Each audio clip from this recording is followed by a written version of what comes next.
آپ جو ہیں مختار اشرف صاحب جو خواجہ بختیار کاکی رحمۃ اللہ علیہ کی درگاہ شریف میں اس وقت جو ہے وہ امام اور خطیب ہیں، وہ بس 1 منٹ سے میں آپ کے سامنے اپنے جذبات کا اظہار کر کے اپنی خراج اپنی شرکت درج کرا کر کے جانا چاہتے ہیں، لہٰذا میں گزارش کر رہا ہوں کہ تشریف لیں۔ بسم اللہ الرحمن الرحیم، نحمدہ ونصلی علی رسولہ الکریم، اما بعد فاعوذ باللہ من الشیطان الرجیم، بسم اللہ الرحمن الرحیم، ان اللہ وملائکتہ یصلون علی النبی یا ایھا الذین آمنوا صلوا علیہ وسلموا تسلیما، اللہم صل علی سیدنا مولانا محمد وعلی آل سیدنا مولانا محمد وبارک وسلم، صلاۃ و سلام علیک یا رسول اللہ صلی اللہ تعالیٰ علیہ وآلہ وسلم۔ حاضرین گرامی، سب سے پہلے تو میں البقی آرگنائزیشن کا بہت بہت شکر گزار ہوں جو اس اہم پروگرام کا مجھے حصہ بنایا، اور جس طرح سے ابھی مجھ سے پیشرو خطیب نے کہا کہ سیدہ کائنات کا روضہ تعمیر ہو یا اہل بیت کے مزارات تعمیر ہوں، اس سے ان کی عظمت میں کوئی فرق نہیں پڑنے والا۔ ہاں اتنا ضرور ہے کہ اگر کوئی سیدہ کا نام لیتا ہے اور ان کی خدمت کرتا ہے، ان کے لیے آواز بلند کرتا ہے، تو اللہ رب العزت اس کو عروج عطا فرما دیتا ہے۔ سیدہ کائنات مخدومہ کونین ام الحسنین جناب فاطمۃ الزہرا سلام اللہ علیہا کے حوالے سے علامہ اقبال رحمۃ اللہ علیہ نے بڑے اچھے اشعار کہے تھے۔ یہ روضہ سیدہ کا کیوں تعمیر ہونا چاہیے؟ کہتے ہیں کہ مریم از یک نسبت عیسیٰ عزیز، اسہ نسبت حضرت زہرا عزیز، کہ حضرت جناب سیدہ کائنات کا مرتبہ جناب حضرت مریم سے اس لیے بلند ہے کہ وہ 3 خاص نسبتیں رکھتی ہیں،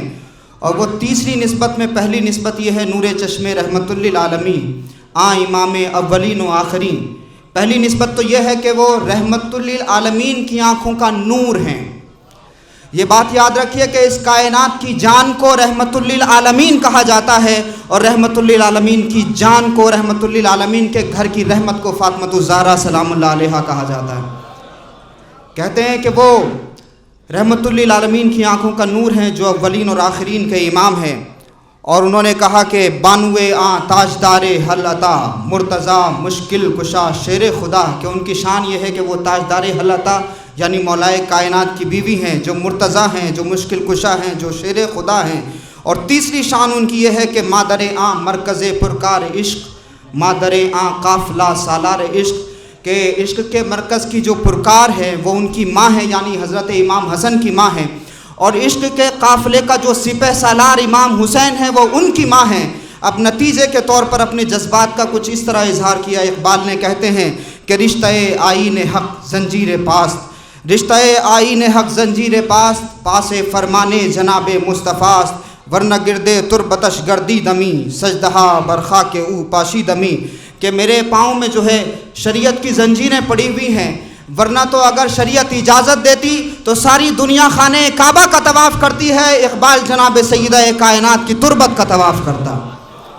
تو جناب فاطمہ کا روضہ اس لیے تعمیر ہونا چاہیے کہ ہم جانتے ہیں کہ اللہ کی نمازیں بھی تب قبول ہوتی ہیں جب ایک سلام محمد پر پڑھا جائے اور ایک سلام آل محمد پر پڑھا جائے۔ اور جو لوگ بھی اس مشن کا حصہ ہیں، چونکہ ہم حضرت دہلی میں بیٹھے ہوئے ہیں، اور یہ دہلی اس وجہ سے دہلی شریف ہے یا حضرت دہلی ہے کیونکہ اس دہلی میں جہاں حضرت خواجہ قطب الدین بختیار کاکی آرام فرما ہے، تو وہیں دوسری طرف سلطان المشائخ محبوب الہی خواجہ نظام الدین اولیاء آرام فرما ہے۔ اس دہلی میں اگر ولایت کا جلوہ ہے تو وہ بھی جناب سیدہ کائنات کے قدموں کی وجہ سے ہے، الحمدللہ۔ اور یہ بات یاد رکھیے کہ ہم جناب سیدہ کائنات کے نام پر یہاں جمع ہوئے ہیں، اور جس طرح سے بھی ہمارے پہلے خطیب نے کہا کہ ہمارے آواز اٹھانے سے کیا ہوگا، بہت کچھ ہوگا، لیکن کم سے کم اتنا تو ضرور ہوگا۔ آگ لگی تھی جب حضرت ابراہیم علیہ السلام کو آگ میں ڈالا جا رہا تھا، تو ایک کوے نے، چڑیا بھی ایک اپنی پانی کی چونچ سے اس میں پانی ڈال رہی تھی، تو کوے نے دیکھا تو کہا کہ بھئی تیری چونچ کے پانی سے یہ آگ تو نہیں بجھ سکتی۔ تو چڑیا نے بڑا خوبصورت جواب دیا تھا، اس نے کہا تھا کہ ہاں میں جانتی ہوں کہ میری چونچ کے پانی سے یہ آگ نہیں بجھ سکتی، لیکن جب آنے والے دنوں میں اس آگ کا اتہاس لکھا جائے گا تو میرا نام آگ لگانے والوں میں نہیں، آگ بجھانے والوں میں لکھا جائے گا۔ اس لیے جناب سیدہ کائنات کا روضہ تعمیر کرنے کی اس مہم میں شامل ہونے والوں تمہیں مبارک ہو، جناب سیدہ نے تمہیں چن لیا ہے۔ جب آنے والے دنوں میں ان دنوں کا اتہاس لکھا جائے گا تو ایک وہ لوگ لکھے جائیں گے جنہوں نے جنت البقیع کو ڈھا دیا تھا، اور وہ لوگ بھی لکھے جائیں گے تاریخ میں جو اس پر خاموشی سادے ہوئے تھے، لیکن الحمدللہ ہمارا نام ان میں شامل ہوگا جو جناب سیدہ کائنات کے روزے کی تعمیر کی بات کر رہے تھے۔ اس لیے پورے دم خم کے ساتھ میں یہ مسئلہ چونکہ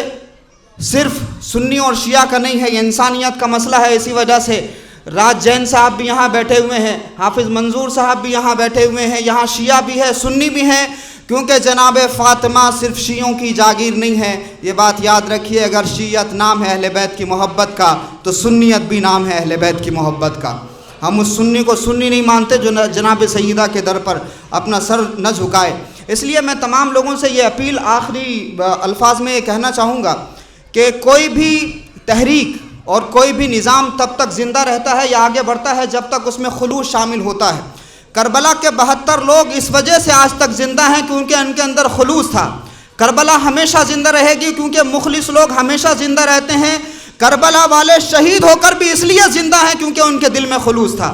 آج جنت البقیع کی تعمیر کے لیے یہ جو تحریک چلی ہے، میں چاہتا ہوں کہ اس تحریک میں ہم اس طرح کی رواداری رکھیں کہ ایک دوسرے کے جذبات کا احترام کریں، ٹالریٹ کریں، اور اس حوالے سے خواجہ نظام الدین اولیاء اور ایک قادری سلسلے کے بزرگ کا مختصر واقعہ میں بیان کروں۔ کسی نے یہ کہا کہ میاں ایک قادری سلسلے کے بزرگ سے کہ آپ کی خانقاہ میں قوالی نہیں ہوتی، یہ نظام الدین اولیاء کے یہاں تو بڑی قوالی ہوتی ہے، بڑا سما ہوتا ہے۔ تو وہ جو قادری سلسلے کے بزرگ تھے انہوں نے کہا کہ میاں وہ جن دلیلوں کو پڑھ کر کے مطمئن ہو گئے ہیں میں ابھی ان پر ریسرچ کر رہا ہوں، جب میں مطمئن ہو جاؤں گا تو میں بھی سننے لگوں گا، ورنہ اپنے اعمال کے وہ ذمہ دار ہیں، میں اپنے اعمال کا ذمہ دار ہوں۔ وہ جو کر رہے ہیں ان کو مبارک، میں جو کر رہا ہوں مجھے مبارک، لیکن جو کامن چیزیں ہیں ان کامن چیزوں پہ ہمیں متحد ہونا چاہیے، ایک دوسرے کے جذبات کا احترام کرتے ہوئے ہمیں اس تحریک کو خلوص کے ساتھ آگے لے جانا چاہیے۔ میں مانتا ہوں کہ ہر ابتدا سے پہلے، ہر انتہا کے بعد ذات نبی بلند ہے، ذات خدا کے بعد دنیا میں احترام کے قابل ہیں جتنے لوگ، ہم سب کو مانتے ہیں، مگر مصطفیٰ کے بعد قتل حسین اصل میں مرگ یزید ہے، اسلام زندہ ہوتا ہے ہر کربلا کے بعد۔